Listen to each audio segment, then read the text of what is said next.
तो इस फ़ियर में ये पुरानी बातें कि पहले आप बहुत ज़्यादा फ़ियर्स में मौजूद थे, अब आप फ़ियर में नहीं हैं। कुछ लोगों का कहना ये है कि आप अपनी अचीवमेंट्स जो है ना वो लोगों से छुपा के रखो ताकि आपको नज़र न लग जाए। अगर किसी को हेल्प आउट कर सकते हो तो ज़रूर करो, लेकिन वो एनर्जी के लिए लेते हैं कि वो एनर्जी आपके पास आ जाती है।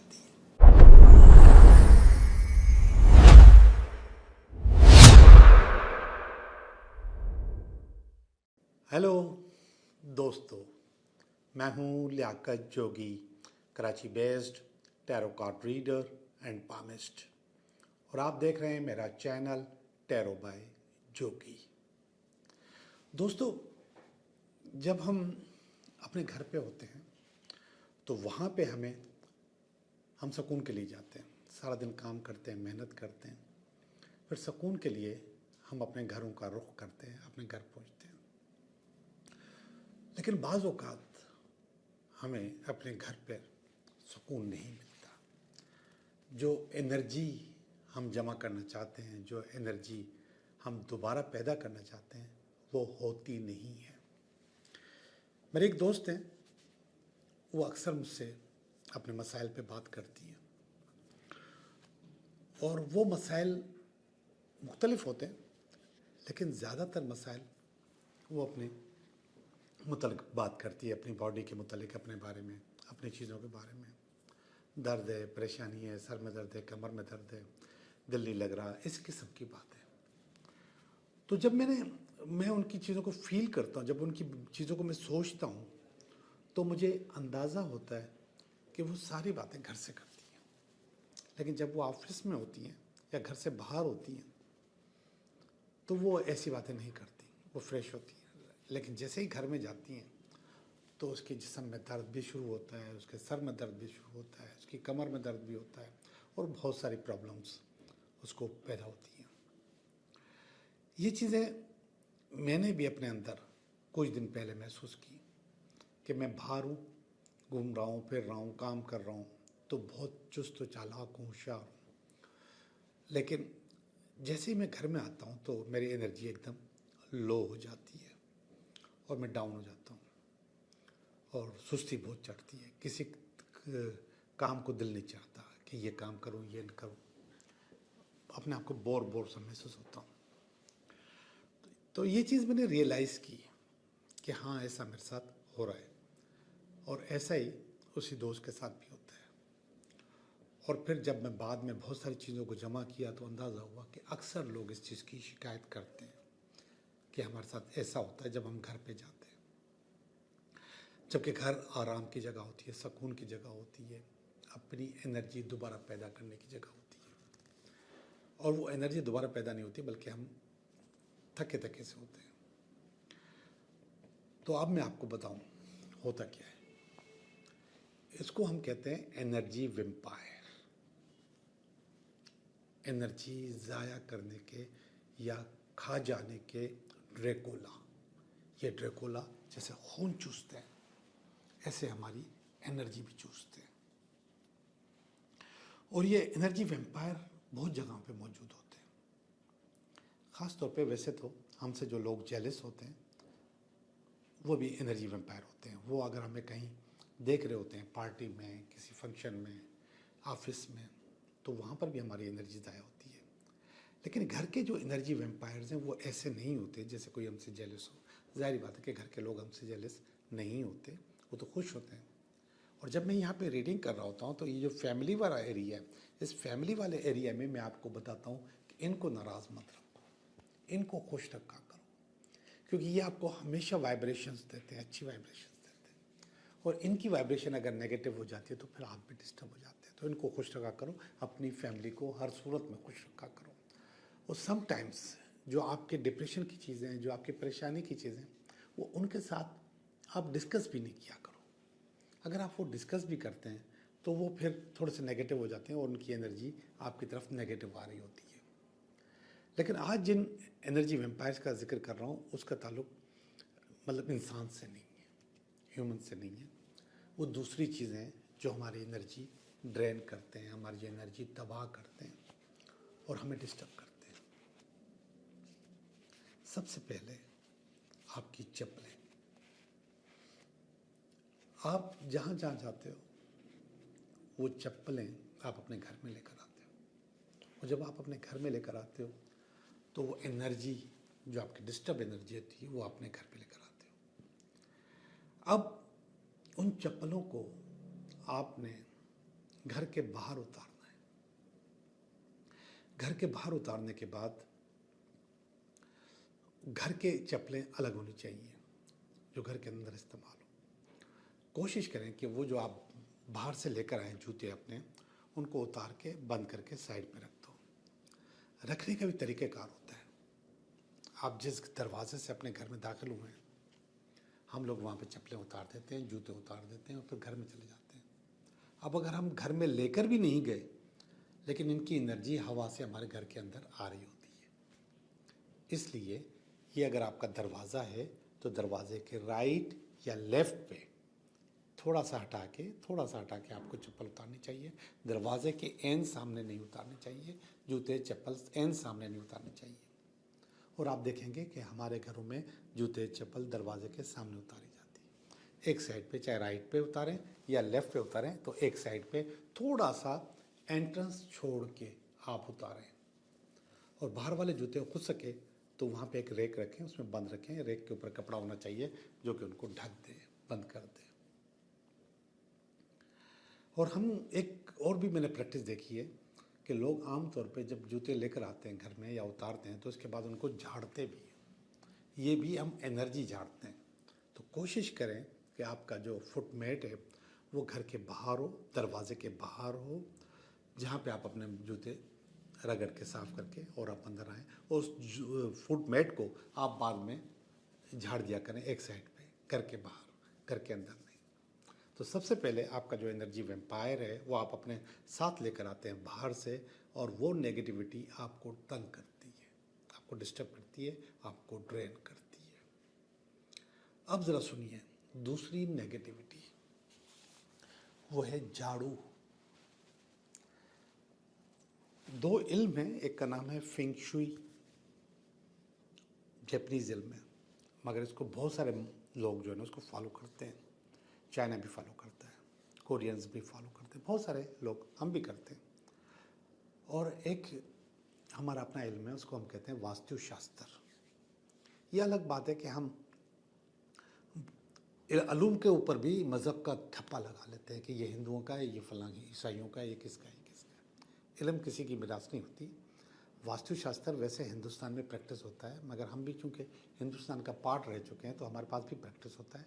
हमारे पास आज भी बहुत सारी बिल्डिंग्स, ख़ास तौर पे कराची में, वास्तुशास्त्र पे बनी हुई हैं। वास्तुशास्त्र पे फिर कभी बात करेंगे, या फेंग शुई पे फिर कभी बात करेंगे। ये दोनों सिस्टर कंसर्न अलूम है, एक जैसे अलूम है। तो वास्तुशास्त्र में झाड़ू देने का या फिर फेंग शुई में झाड़ू देने का एक तरीक़ाकार मुतय्यन है कि इस तरीके से आपको अपने घर को साफ़ करना चाहिए। अब हम करते क्या हैं, कहीं भी बैठ के झाड़ू शुरू कर देते हैं। झाड़ू जब भी दिले तो वो आप घर के अंदर से, आखिरी कमरे से, आखिरी दीवार से, आखिरी दरवाजे से शुरू करेंगे झाड़ू देना, और उसका रुख बाहर की तरफ। और घर में कहीं भी आप उसको समेटेंगे नहीं, उसको बाहर निकालते रहेंगे। अगर आपने वो चीज़ें घर में समेट ली, यानी कि कचरा आपने एक जगह समेट लिया, तो दिस इज़ नॉट गुड, ये कोई अच्छी बात नहीं है। आप अपने ही घर में अपनी परेशानियाँ, अपनी एनर्जीज़ जो आपको लूज़ करती हैं वो वहीं पे जमा कर रहे हैं, नेगेटिव एनर्जीज़। तो कोशिश करें कि उसको जो रुख है वो बाहर की तरफ होना चाहिए। एक कमरा, दूसरा कमरा, तीसरा कमरा, बरामदा, और इसके बाद आप दरवाजे की तरफ आप उसको लेके जाएंगे। दरवाजे के बाद आपने जो झाड़ू है, बिल्कुल दरवाजे पे जब पहुंचते हैं तो वो झाड़ू पहुंच गई, आप भी पहुंच गए, मिट्टी भी पहुंच गई, डस्ट भी पहुंच गई, नेगेटिव एनर्जी भी पहुंच गई।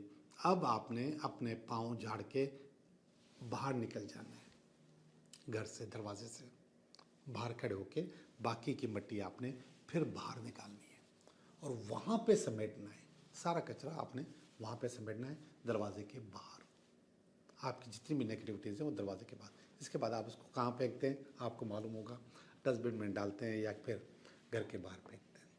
तो ये झाड़ू का एक तरीकाकार है। और फिर झाड़ू अगर हम कहीं भी घर के कोने में रखते हैं, आमतौर पे घर के कोने में, और खड़े करके रखते हैं, जब भी आप झाड़ू खड़ी जिस घर में होगी उस घर में बीमारियां होंगी।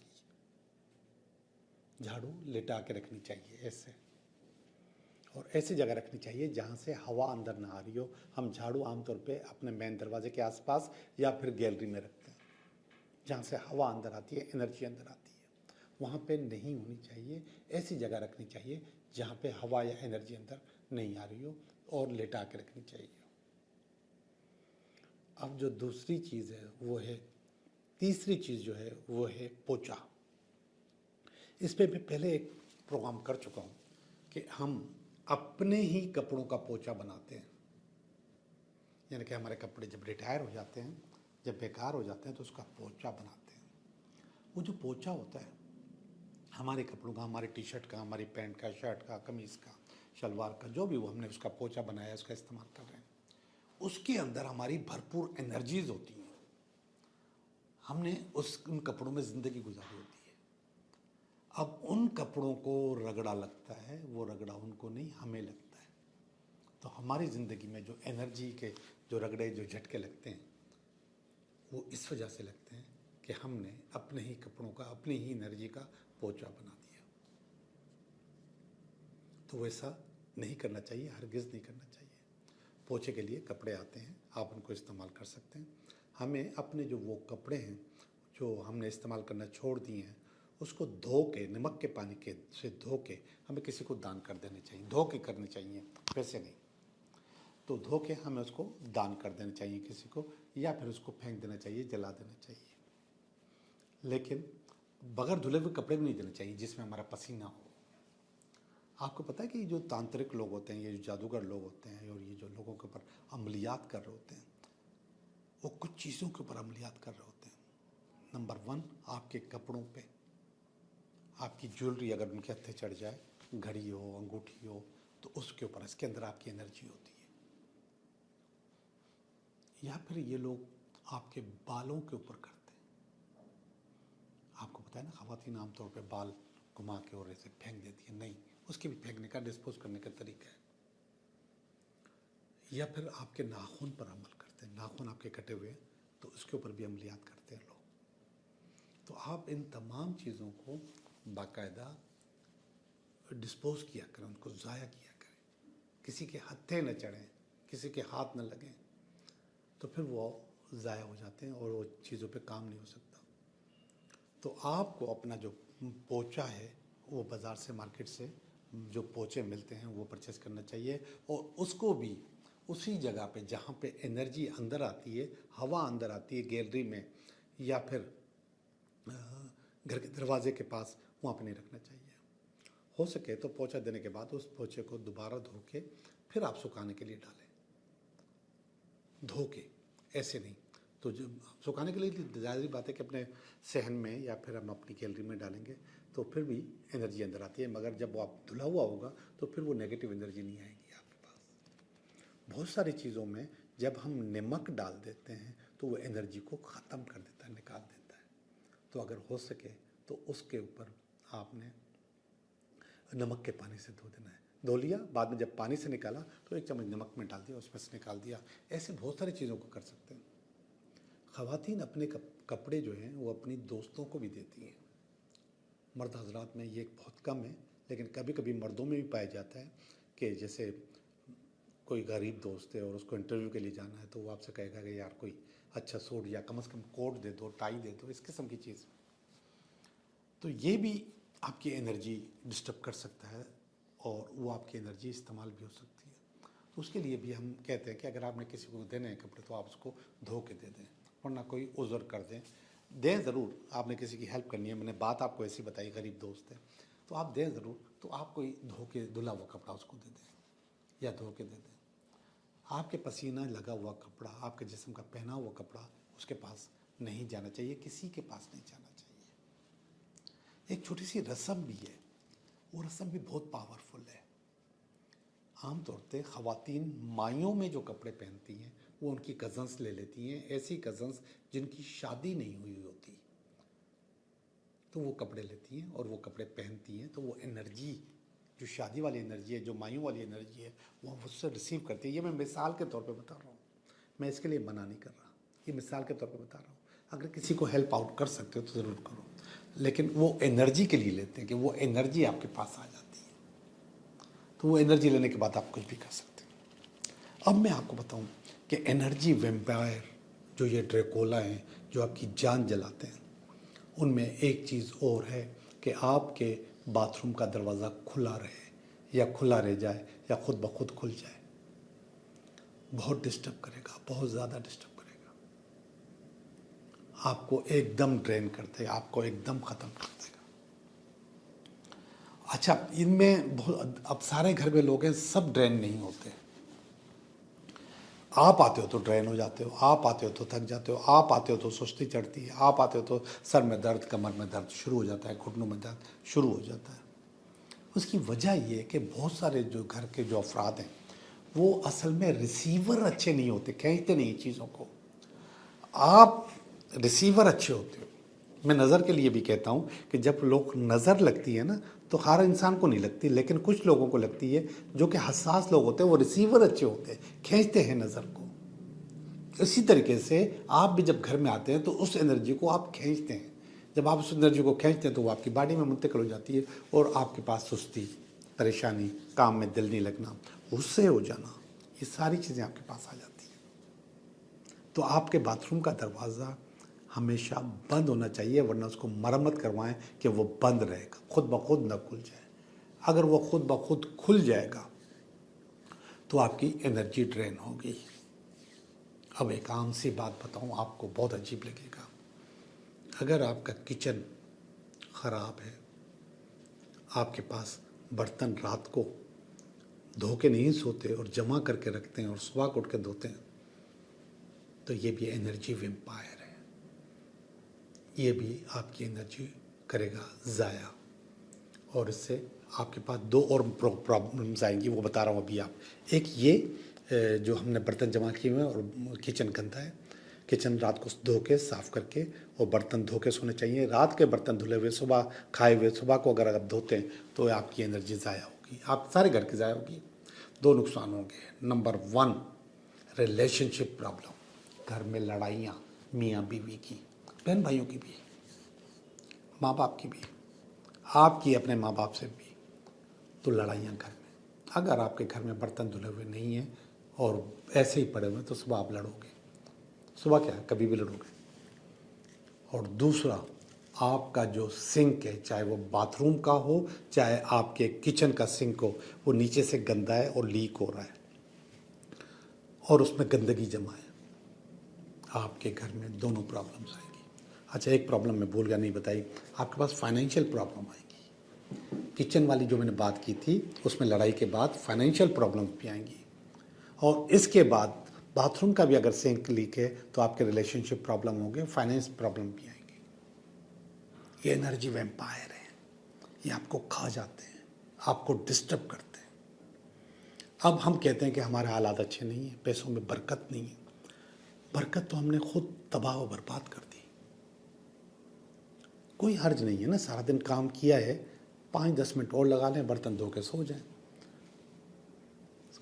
किचन साफ करके सो जाएं। हम किचन को गंदा, और उस गंदे किचन पे रात को कितने हशरात आते हैं, कितने कीड़े आते हैं, कितनी चीज़ें आती हैं, ये एक अलग मसला है। और अगर आप साफ़ करके सोएंगे तो मुझे मालूम है कि उसमें गंदगी, कीड़े या दूसरी चीज़ें नहीं आएंगी। एनर्जी वैम्पायर हम खुद पैदा करते हैं और वो एनर्जी वैम्पायर हमें ड्रेन करते हैं, हमें तबाह करते हैं, हमारा सुकून तबाह करते हैं, हमारे अंदर गुस्सा लेकर आते हैं, हमारी एफिशिएंसी ज़ाया होती है, हमारा कारोबार ज़ाया होता है, हमारे पैसे ज़ाया होते हैं।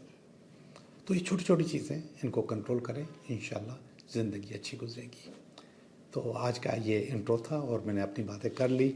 अब हम चलते हैं अपनी रीडिंग की तरफ कि ये हफ्ता हमारे लिए कैसा रहेगा। हेलो एक्वेरियस, कैसे हो आप? उम्मीद करता हूँ कि आप बिल्कुल ठीक होंगे और हम भी बिल्कुल ठीक हैं, और हम कर रहे हैं आपकी रीडिंग ये हफ्ता आपके लिए कैसा रहेगा। तो करते हैं आपकी रीडिंग इस हफ्ते की। इस हफ्ते का पहला कार्ड, और ये इसकी मैं अगर कोई रुकावट हुई तो उसका कार्ड। एक्यूरेसी इसकी बेस है, और ये इसका पास्ट है, ये प्रेजेंट है, ये फ्यूचर है।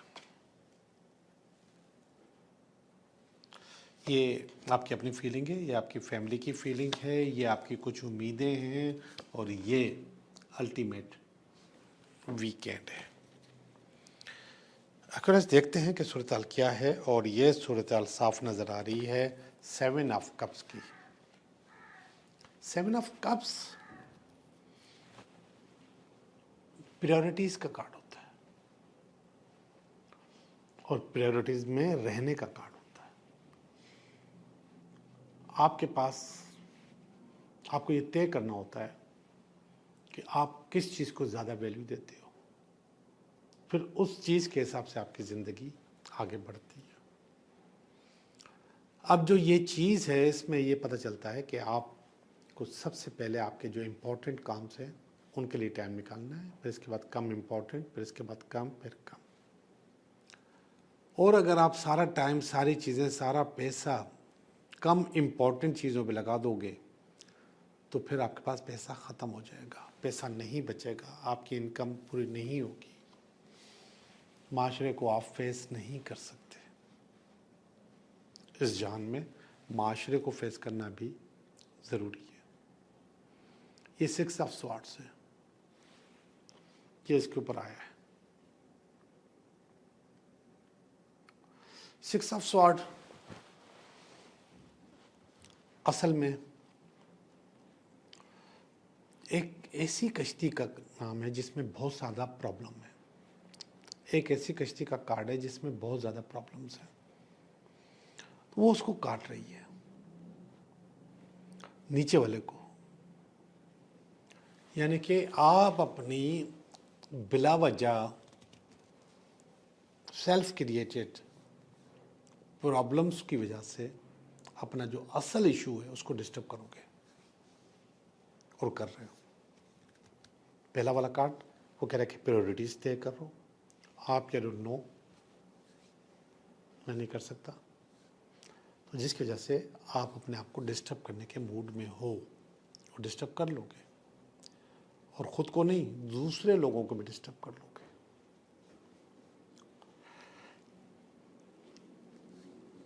बजाय इसके कि आप असल मसले पे कायम रहें, असल मसले से भागें ना। अगर भागेंगे तो काम खराब होगा, और उस पर कायम रहें और उसको हल करने की कोशिश करें। ऐसा पेंटिकल आ रहा है इसकी बेस में, और ये बता रहा है कि असल मसला पैसा है, पैसा जमा करना है, और बड़ा पैसा है, ज़्यादा पैसा है। अब उसका होना ज़रूरी है, उसके बगैर काम नहीं हो सकता, उसके बगैर चीज़ें बेहतर नहीं हो सकती। तो आपके पास जो है ना वो पैसा होना चाहिए। पैसा है तो आपका काम बेहतर होगा, पैसा नहीं है तो काम बेहतर नहीं होगा। ये पास का कार्ड है। पास में ये टेम्परेंस का कार्ड आया है, और ये एक मशवरा दे रहा है कार्ड आपको कि अपने आप को कंट्रोल करो, कंट्रोल करो, बैलेंस करो अपने आप को। ये अनबैलेंस ज़िंदगी आप कब तक गुजारते रहोगे? अपने आप को अनबैलेंस कब तक करते रहोगे? ये अनबैलेंस होना आपको, यहाँ पर भी आप अपने आप को अनबैलेंस कर रहे हो, तो आप अपने आप को बैलेंस करो। ये पास का कार्ड है, चलो हम छोड़ देते हैं कि ये पास में रह गया है, लेकिन जो अच्छी चीज़ है वो ये है प्रेजेंट का कार्ड, कि आपके पास ऑफर आ रही है, पैसा आ रहा है, और अच्छा खासा आ रहा है। 6 का कार्ड है, 6 अच्छा पैसा है। यहाँ पे ये आपने जो सोचा हुआ था वो चीज़ यहाँ पर अचीव हो रही है, और नियर फ्यूचर में भी आपके पास यहाँ पर पैसे की आमद नज़र आ रही है। वहाँ पे बहुत ज़्यादा, यहाँ पे बहुत कम, उसका आधा, वो 6 है, ये 3 है। 1 2 3 कार्ड आपके पैसों के आने के। तो अगर 3 जगह एक और भी कार्ड, 2 कार्ड और भी हैं, तो फिर आपके पास चीज़ें आपकी हल हो जाएंगी, आपके मसले हल हो जाएंगे।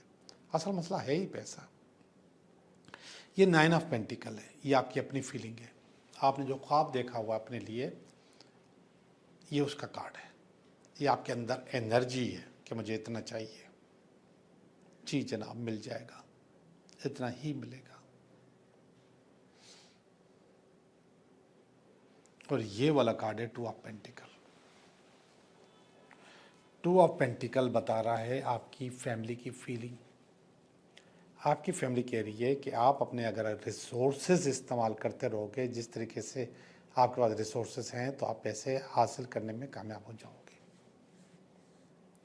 अब यहाँ पर पैसा आता हुआ नजर आ रहा है, ये आपकी फैमिली की फीलिंग है, पॉजिटिव फीलिंग है, नेगेटिव नहीं है। ये कह रहे हैं कि आप अपने रिसोर्सेज यूज करो। और ये वाला कार्ड है आपका, आपकी अपनी उम्मीद का। ये है किंग ऑफ स्वॉर्ड। और किंग ऑफ स्वॉर्ड कह रहा है कि आपको नया तरीका, नई चीज़, नए रास्ते पे निकलना है, नई चीज़ें करनी है।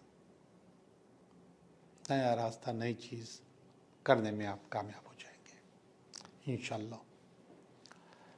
आखिरी वाला कार्ड अच्छा नहीं है। इतनी सारी चीज़ें करने के बावजूद, इतना सारा पैसा पैसा पैसा आने के बावजूद, आपको लोगों को बहुत पैसा देना है, यानी कि आपके पास लायबिलिटीज़ फिर भी आपके ऊपर चढ़ी हुई हैं, चीज़ें आपके पास फिर भी नेगेटिव हैं। तो अल्लाह खैर करे, चीज़ें अच्छी अच्छी हो जाएंगी और बेहतर से बेहतर अल्लाह करेगा हो जाएंगी। जी मैं आपकी रीडिंग कर चुका। अब हम चलते हैं आपके 3 सवालों की तरफ।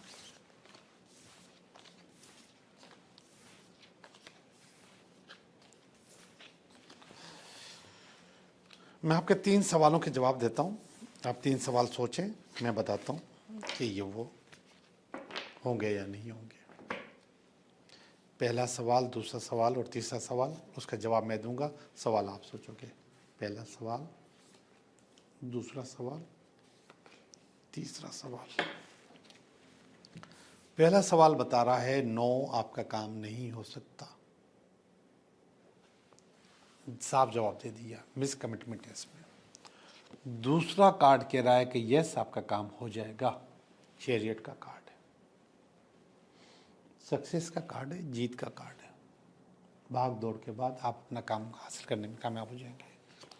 और तीसरा कार्ड कह रहा है कि नो, आपका काम नहीं हो सकता।